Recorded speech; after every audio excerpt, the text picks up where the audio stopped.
Mais uma noite, né? Semana aí, passando, o ano acabando, chegando no meio do ano já. Né?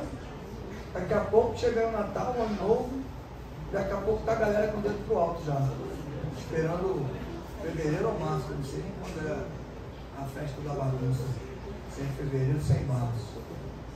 O ano está passando muito rápido, né? Isso para nós é bom,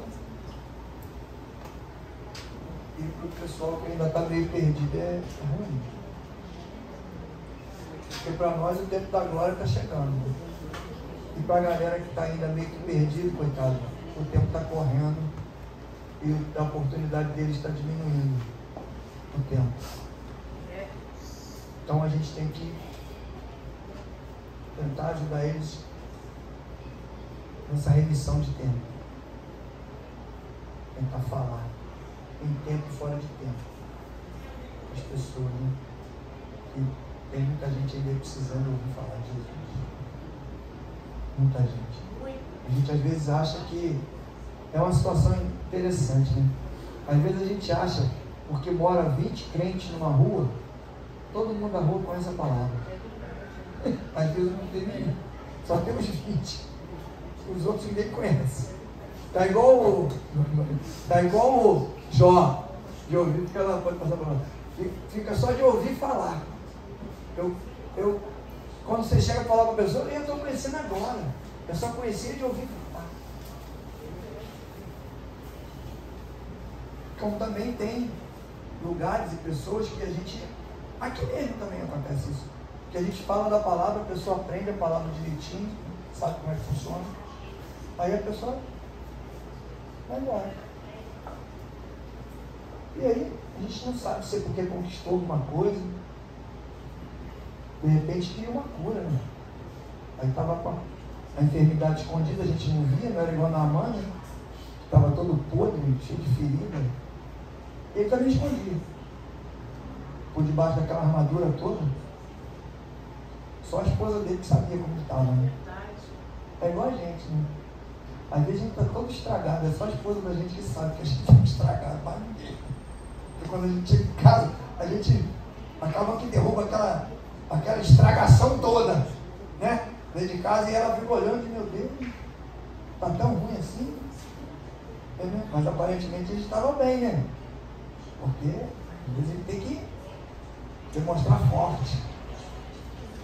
E a gente tem que buscar, nesse tempo, transformação. E uma coisa que a gente vai falar hoje, uma palavrinha que todos nós conhecemos,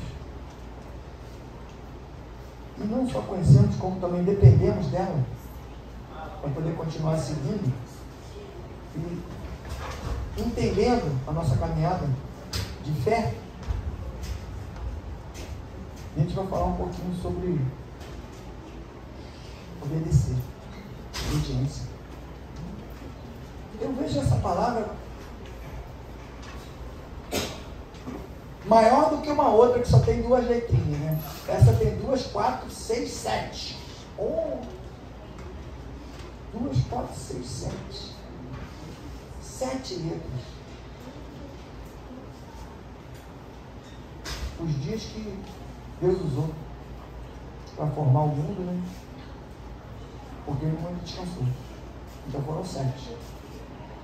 E a outra palavra tem 2 letrinhas só. Mas eu vejo o poder em todas as 2. E agora, eu lendo aqui, Deus está me mostrando algo interessante. As 2 palavras têm um poder muito grande. Uma para nos transformar. E a outra para nos manter.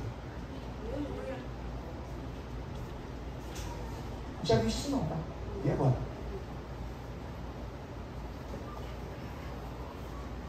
Em obediência nós somos transformados. E através dessa transformação, nós alimentamos a nossa fé, que nos faz nos manter de pé. É manutenção.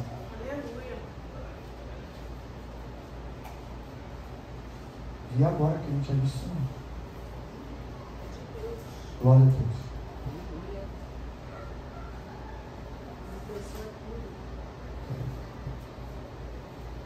Aí para a gente ver a importância do obedecer. A gente às vezes fala muito de fé, né? Uma palavrinha tão pequena, com 2 letras, com tanto poder, com tanta força. Mas você só chega lá através de qual palavra? Obediência. Se você não obedecer, você nunca vai chegar na fé. Não naquela fé que Deus colocou dentro de você, mas naquela fé que a gente precisa para se manter na caminhada. São coisas assim que a gente precisa entender para abrir a nossa visão e fortalecer o nosso interior para a gente continuar na caminhada e não desanimar, não desistir. Desanimar a gente até desanima às vezes em determinado momento, mas desistir não. Aleluia! Desistir não. Nós temos direito de desanimar, porque nós somos seres humanos. E muitos daqueles homens que nós vemos ali na palavra, na Bíblia, eles em algum momento desanimaram. Tem um então que o negócio é assim mesmo, impressionante. Depois de tanta coisa que fez, bateu um desânimo nele, junto com medo, a gente fica com medo, né? Mas eu não acredito que Elias estava com medo de Jezabel. Eu acho que foi mais um desânimo do que um medo, porque ele já tinha feito tanta coisa, tinha lutado tanto, e a última pegada foi mais de 450 homens que morreram pelas mãos dele, que ele falou: rapaz, eu já fiz isso tudo, que a mulher vai dizer que vai me matar, e será que ela vai matar mesmo? E, cara, o que eu faço agora? Vou me recolher aqui um pouquinho. É igual a gente, né? Às vezes, depois de tanta batalha, tanta coisa que você luta, você enfrenta, você supera, você vence, aí vem outra, aí você vence, vem outra, você vence, aí vem um ataque de onde você nem imaginava.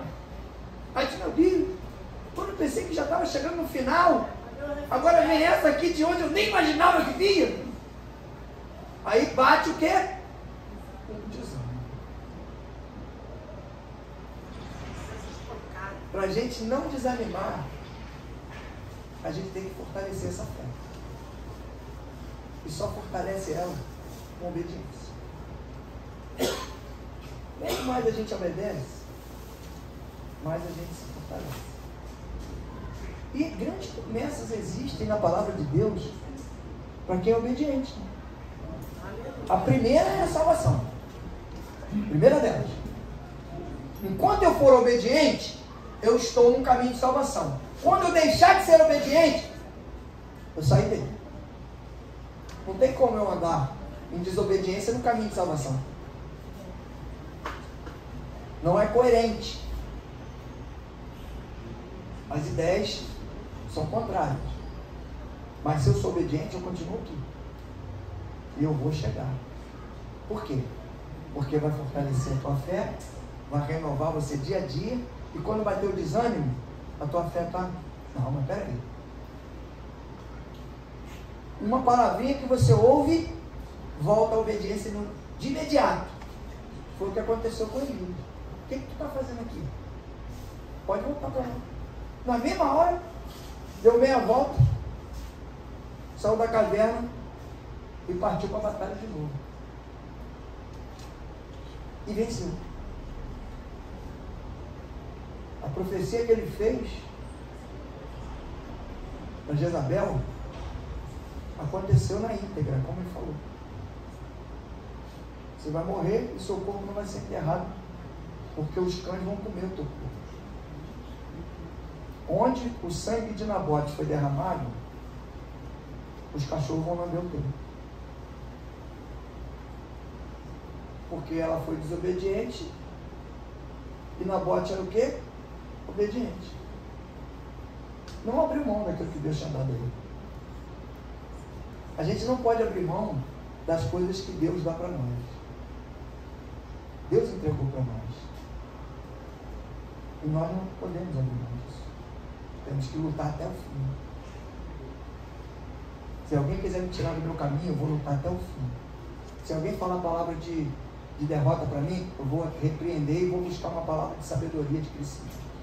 Se alguém falar alguma coisa para tentar me desanimar, eu vou buscar na minha fé, no pote da minha fé, a animação que eu preciso, o ânimo que eu preciso, o ânimo dobre, que a Bíblia fala. Um ânimo dobre para poder eu superar aquela adversidade e vencer. Porque o inimigo, ele vai tentar. É um eterno tentador. Só que da mesma forma que ele é um eterno tentador, o Deus que você serve é um eterno vencedor. Nunca perdeu uma batalha. E não vai perder nenhuma. Nunca. Não tem como. Não tem como o nosso Deus perder batalha. Porque, em primeiro lugar, foi Ele que criou tudo. Ele sabe de tudo, de todas as coisas. Sabe como tudo funciona. Sabe onde está o defeito de tudo. Sabe onde está o meu defeito e o teu. Ele tem todos os manuais na mão dele. Todos. Então ele pode consertar a hora que ele quiser. É só a gente deixar. Tem coisa que não tem jeito, eu não consigo, pastor. Eu também não. Mas eu falo para Deus, eu não consigo. O senhor pode me ajudar? Eu sei que se o senhor quiser, o senhor quer. Se o senhor me ajudar, eu tenho certeza que eu vou vencer.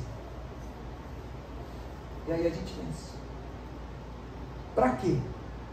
Não apenas para satisfazer o desejo do nosso coração, para honrar o nome do Senhor na nossa vida. Porque quando as pessoas veem a gente vencer uma batalha, eles se sentem que também podem. Puxa, ela venceu, pensei que não fosse dar certo, deu certo. Pensei que não fosse conseguir e conseguiu. E aí, se chegar para você e perguntar, é o momento de você, a grande oportunidade. E você venceu aquela? Eu não. Ué, mas quem venceu então? Não foi você não. Foi Deus que venceu. Eu só participei. Ele que venceu. Essa é a visão. Essa é a visão que o cristão tem que ter. Porque muitos dias ruins virão pela frente. E se a gente não estiver preparado para esses momentos, porque são momentos de crescimento, não de derrota, são de crescimento. Eu concordo quando o pastor Cláudio Duarte falou que a igreja vai ter um grande crescimento nesses últimos tempos. Não sei quem viu essa pregação dele. Ele fala até algumas coisas que eu falo aqui. E ele falou que a igreja vai crescer muito. Sabe por quê? Porque a igreja vai ser perseguida. E não precisa ser muito inteligente, nem muito conhecedor de Bíblia, para ver isso não. Qualquer texto bíblico que você pegar, que tenha uma dificuldade do povo de Deus, percebe o crescimento do povo.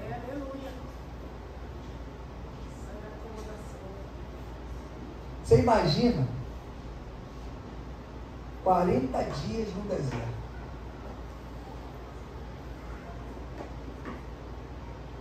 Como é que aquele povo deve ter crescido? Tomaram umas pancadas bonitas, né? Pai que perdeu filho, mãe que perdeu filho, filho que perdeu mãe. Nasceu muita gente. E aí vem nascendo a plantação nova, genuína e pura.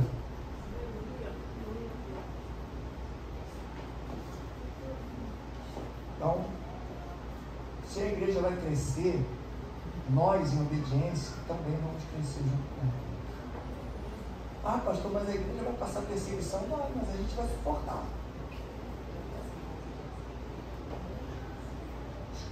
Os homens foram parar dentro da cova do leão, foram parar na fornalha, foram parar no poço, foram parar na cadeia, na prisão, foram parar, sei lá onde.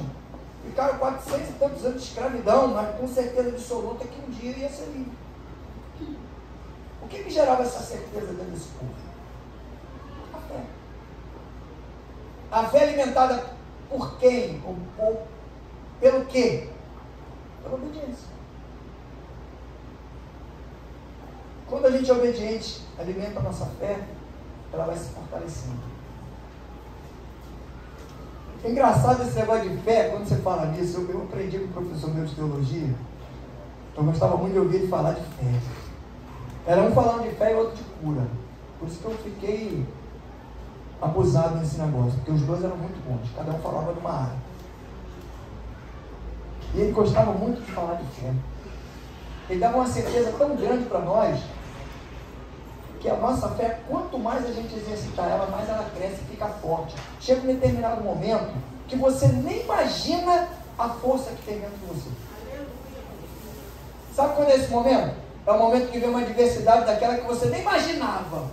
Daquela que você acha que, eu não vou conseguir. Aí de repente, o pessoal fala do nada, né? Do nada, vem uma força de dentro de mim, do nada. Vem uma força e eu superei. Essa força já estava.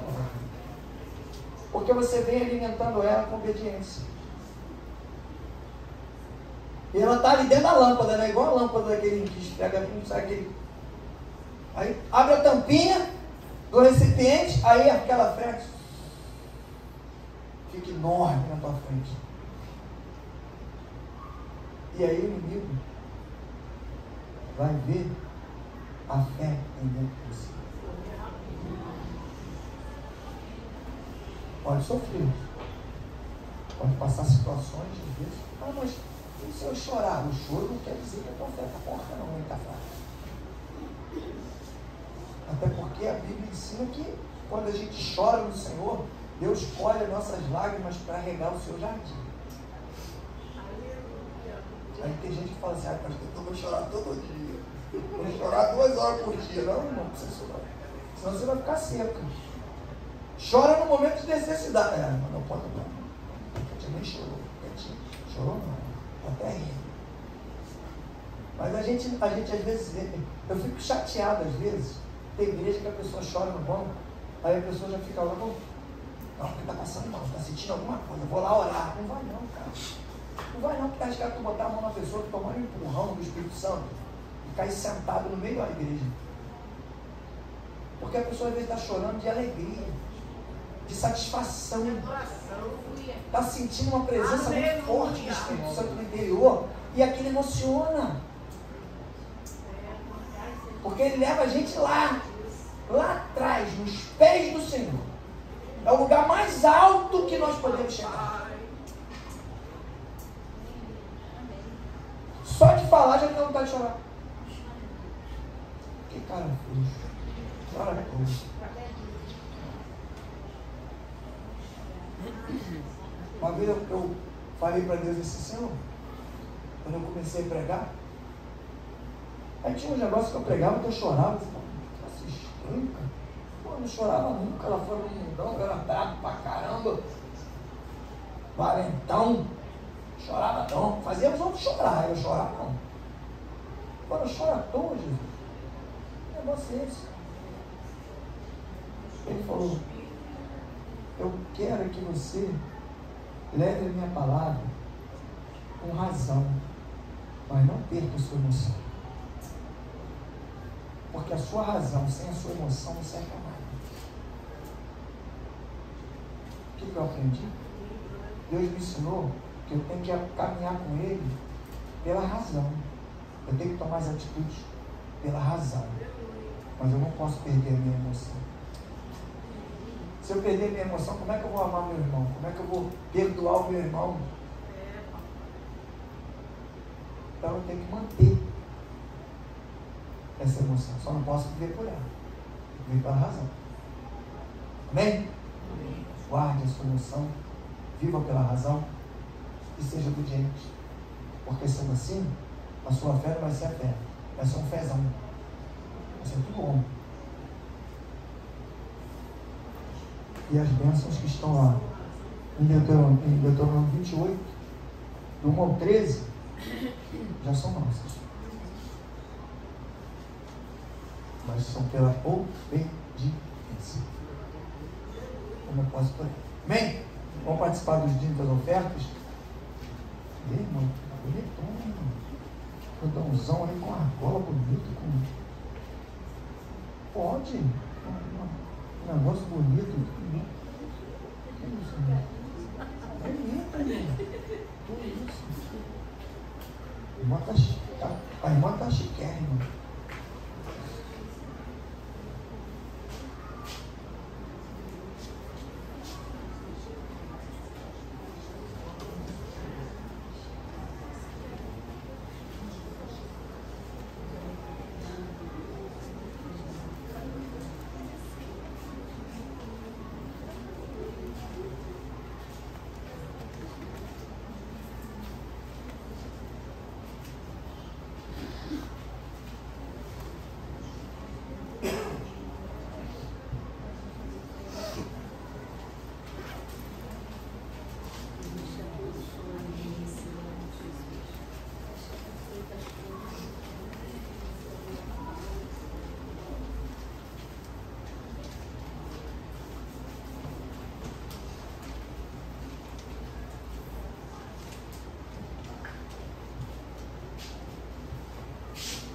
Aqui. A paz igreja, eu vou falar rapidinho, né? Porque o pastor Alex, muito tempo atrás, ele sempre falou assim: aqui a gente vai ser a igreja dos empresários, né? E dos talentos. E eu era uma pessoa que eu me boicoteava. Aí eu falava assim para Deus fazer as coisas, aí se juntava com alguém não dava certo. Aí fazia de novo, não dava certo. Aí, sempre quando a pessoa falava assim, eu gosto de fazer meus bolinhos, as coisas, as pessoas falavam, Nilda, faz um bolo. Aí eu, mas eu não sou boleira, não sei o quê, ficava me diminuindo. Aí um dia Deus, né, cobrou de mim, né, às vezes a pessoa falou assim pra mim, Nilda, você faz bolo? Eu falei, faço. Então, como eu quis dizer pra vocês, a gente nunca deve desistir das promessas de Deus que tem na nossa vida. Né? Então, se a gente pede para Deus, Deus dá. Né? E eu sempre fui assim. Eu sempre aprendi as coisas vendo, porque eu sou uma pessoa que eu não sei ler, né? Então, eu aprendo tudo, as coisas e faço. Eu falo assim, poxa, Deus, ele realmente ele me ama e ele me entrega de tudo os bons e melhores. Aí agora, como a pastora Denise falou outro dia, do bebê, né? Meu bebezinho nasceu, né? Meu bebê nasceu. Agora eu estou ganhando meu dinheiro, estou muito feliz. Porque era mais que eu queria para Deus, que eu pedia, Senhor, eu gosto de abençoar, mas abre as portas para mim. Aí Deus um dia falou para mim, eu dormindo no sonho, eu abro tantas portas e você fecha todas. Então, eu estou aqui para dizer, não feche as portas que Deus está abrindo para vocês. Tenha servimento, sabedoria que venha do Senhor. Porque às vezes não vem não, às vezes vem dar, gosta de dar para achar que é Deus, mas tem que ter sabedoria para crer que é o nosso Deus que está falando no nosso coração. E depois que eu me entreguei, eu estou ganhando meu dinheiro, estou fazendo meus empadão, que todo mundo está gostando. Eu boto todo o meu amor ali, eu e meu rocambole, aí estou ganhando meu dinheirinho, estou fazendo meus bolos. E está vindo, gente, outro dia eu estava falando assim, aí uma pessoa me encomendou um empadão. Aí eu peguei e fui na minha fé, sabe? Eu falei assim, tem um empadão. Aí eu falei assim, eu não vou fazer só 1 quilo de frango, vou fazer 3. Aí quando deu fé, foi vindo 1, 2, 3, 4, 5, 6, 7, 8, 9, 10 vezes. Deus, fiz 30. Aí eu sabia, glória a Deus, só quem tinha 1. Então a gente tem que acreditar no nosso Deus. A gente tem que acreditar no homem de Deus, como o pastor Alex, que ele é usado por Deus. Quando ele abrir a boca e falar, pode crer que é Deus que está usando ele. Então, usou a pastora Denise para falar do bebê que está nascendo, que eu ouvi pouco, mas eu entendi, pastora, as palavras, eu entendi o que Deus estava querendo falar comigo. E o Senhor te abençoe, te dê muita saúde, Senhor te capacite cada vez mais para você estar do lado do pastor Alex para cuidar de nós, das ovelhinhas aqui de vocês. E eu agradeço a Deus pela tua vida, pela vida do pastor Alex e todos os pastores, mas principalmente dele aqui, que ele está sempre em frente, né? E a gente tem que estar aqui agradecendo a Deus e orando pela vida deles. E eu agradeço muito a Deus que eu fui obediente e não fecho mais as minhas portas. E para terminar, eu tive um problema muito sério nas minhas pernas, sentia muita dor. E eu tive um problema que eu não podia nem ficar com as pernas inchadas. Eu falei para Deus, Senhor, mas o Senhor está abrindo as portas para mim, mas eu quero ser curada, então. Eu fui curada. Não tenho nada. Eu sou uma velhinha saudável. Eu acordo às 7 horas da manhã, vou 9 horas da noite fazendo minhas coisas, não sinto nada, não fico cansada das minhas coisas. Minha peita, você está muito cansada, não se mete com a minha vida, não. Cuida da tua. Eu não estou cansada nada, estou ótima. Então é isso aí, gente. Não vamos desistir dos nossos sonhos. Não desista do que Deus entregou, entendeu? É isso que eu quero dizer para vocês. Amém. Vamos agarrar os nossos talentos.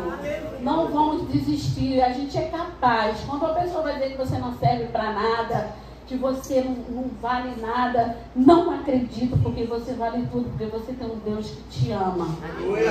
Glória a Deus. Amém.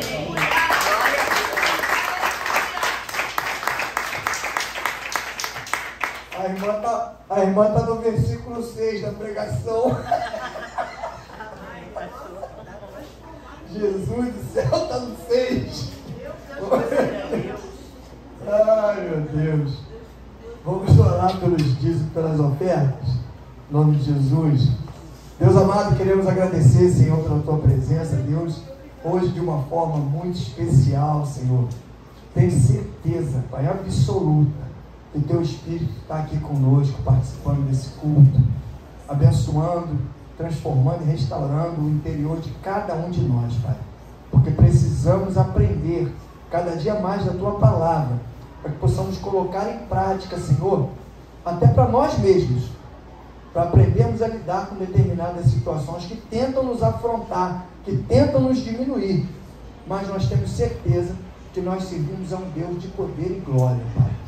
Mas nesse momento, Senhor, queremos te agradecer pelos recursos que têm chegado até as nossas mãos, porque temos certeza que o Senhor tem providenciado esses recursos, para que não nos falte coisa alguma, como é digno de um servo do Deus Todo-Poderoso. Muito obrigado, Senhor.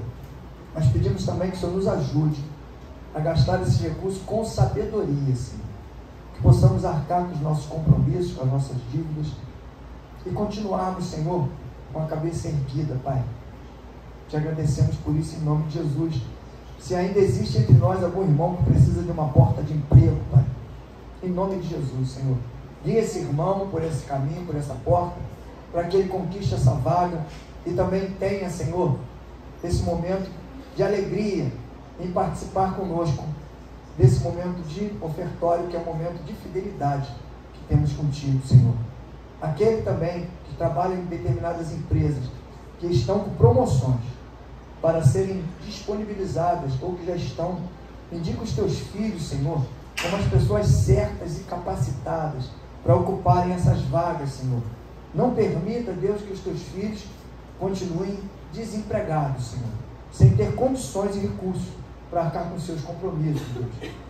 Ainda, Pai, aquele irmão que tem processo na justiça, toca nesses juízes, nos desembargadores, dê causa ganha, Senhor, a esses juízes ou a esses teus filhos, em nome de Jesus, Pai, para que eles também tenham uma melhora nas suas finanças, Pai, porque às vezes os processos ficam travados, Senhor, por algum impedimento, às vezes coisa pequena, coisa boba.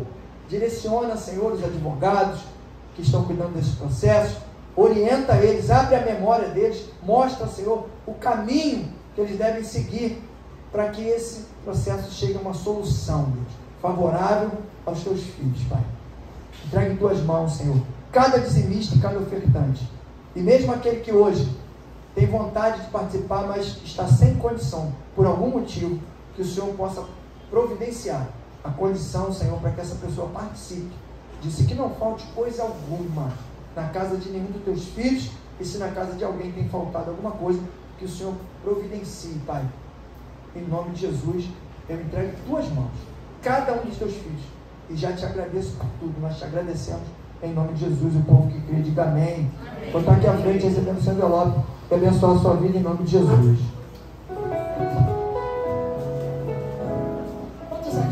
na palavra de Deus. Quantos aqui tem uma promessa do Senhor? Então creia que se Ele disse, vai,